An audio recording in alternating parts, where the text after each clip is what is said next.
খাড়া খাড়া সিঁড়ি উঠতে মোটামুটি সেই অবস্থা। যারা পাহাড় ক্লাইম্ব করে নাই তাদের জন্য এটা খুবই কষ্টের কাজ। আল্লাহ ভরসা, অনেক মানুষ উঠতেছে।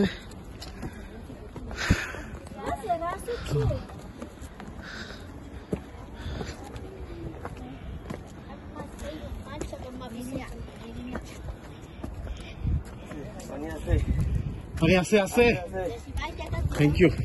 নলিজ টাকা দিবি ফ্রি, টাকা দিবি ফ্রি, টাকা দিবি ফ্রি, টাকা দিবি, টাকা দিবি আগে ফ্রি দিবি।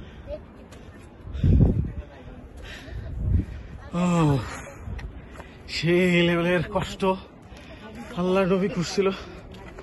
এখন আমরা এই যে উঠে অবস্থা খারাপ। আল্লাহু আকবার।